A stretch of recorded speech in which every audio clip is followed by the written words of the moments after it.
सभी राजा एकत्रित हुए। उस सभा में राम जी, लक्ष्मण जी और विश्वामित्र जी को भी बुलाया गया। जैसे ही राजा दशरथ के महल में पहुंचे, राजा जनक ने सामने एक ऊंचा मंच बनवा रखा है, जिसमें विश्वामित्र जी, राम जी, लक्ष्मण जी विराजमान हुए। वहां पर अनेक राजा बैठे हैं। गोस्वामी तुलसीदास जी लिखते हैं कि जाकी रही भावना जैसी, प्रभु मूरत देखी तिन तैसी। वहां जो अभिमानी राजा है, उसको मेरे राम जी छोटे से दिखाई दे रहे हैं। जो भक्त हैं, उनको मेरे राम जी भगवान के समान दिखाई दे रहे हैं। जो योद्धा हैं, उनको मेरे राम जी योद्धा दिखाई दे रहे हैं। महाराज, बीच में धनुष रखा हुआ है। जो भी इस धनुष को तोड़ेगा, मैं अपनी बेटी का विवाह इसी के साथ करवा दूंगा। एक राजा उठा। गोस्वामी तुलसीदास जी लिखते हैं कि परी करे बांधे उठे अकुलाई, चले इष्ट देवन सिरुनाई। महाराज अकुला करके घमंड से भरकर ऐंठ कर आज जा रहे हैं कि धनुष तो हमसे ही टूटेगा, हमारे अलावा किसी और से टूटने वाला नहीं। जब महाराज धनुष नहीं टूटता, वो राजा आकर के बैठ जाता है, दूसरा जाता है, दूसरे से भी नहीं टूटता। किसी ने धनुष से प्रश्न किया कि धनुष, क्या तुम इतने भारी हो? किसी से नहीं उठे। धनुष कहता है, देखो इसमें मेरी गलती नहीं है, मैं मजबूर हूँ। बोले क्यों? बोले यहाँ पर 10,000 राजा बैठे हैं, अगर एक राजा मुझे उठाने के लिए आता है तो बाकी के 9,999 प्रार्थना कर रहे, भगवान इससे नहीं टूटे। तो आप बताओ कि जब चुनाव होता है तो जीतता वही है जिसकी वोटिंग ज्यादा होता है। मैं तो मजबूर हूँ, मैं एक की सुनूं कि 9,999 की सुनूं।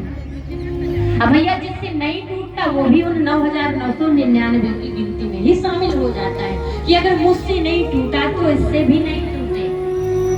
अब राजाओं ने मन में विचार किया कि चलो सब लोग एक साथ धनुष को तोड़ दें। गोस्वामी तुलसीदास जी अर्धाली लिखते हैं कि भूपा साहस दसे एक ही बारा, लगे उठावन तरई घटारा, लगे उठावन तरई घटारा, लगे उठावन तरई घटारा। भूप साहस दसे एक ही बारा, लगे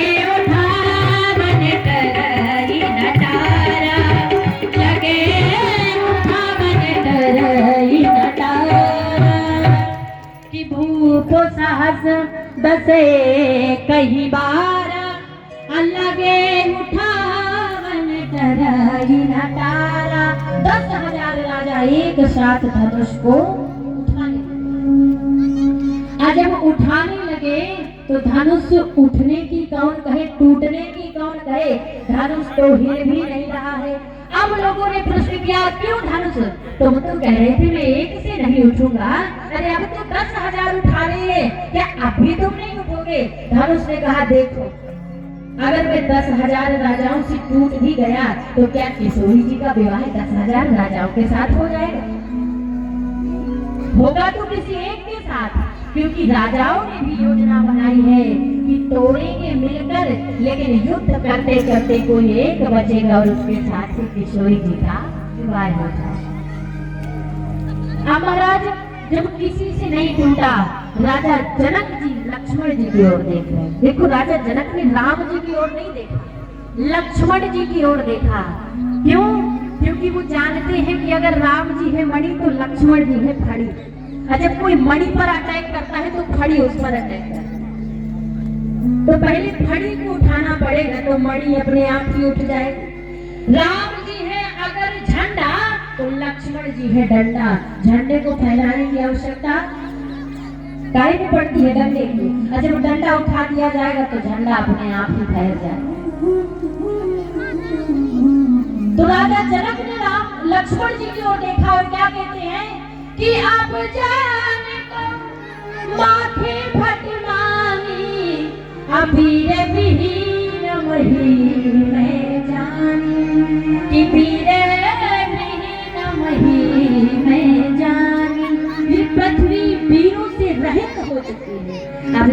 दरबार में कोई योद्धा नहीं है। अगर कोई योद्धा होता तो आज मेरी बेटी सीता बिन ब्याही यहाँ से नहीं जाती। इसलिए लक्ष्मण जी से कहते कि अब जब कौन आंखें भटवानी, अब कोई अभिमान न करे कि मैं योद्धा हूँ। लक्ष्मण जी अपनी भौहें फड़फड़ा रहे हैं। लक्ष्मण जी कहते हैं क्यों ना अभिमान करे, माथे लखन कुटिल भई भौ। लक्ष्मण जी ने कहा अरे हम अभिमान करेंगे। खड़े होकर कहते हैं राजा जनक, आप भूल रहे हैं कि इस सभा में मेरे बड़े भैया श्री राम जी बैठे, इसलिए मैं इस धनुष की बात नहीं करता। अगर मेरे बड़े भैया राम का आदेश हो जाए तो जो तुम्हारे अनुशासन पाऊं, तो हे प्रभु कंधों के लिए मैं ब्रह्मांड उठाऊं, कंधों के लिए मैं ब्रह्मांड उठाऊं।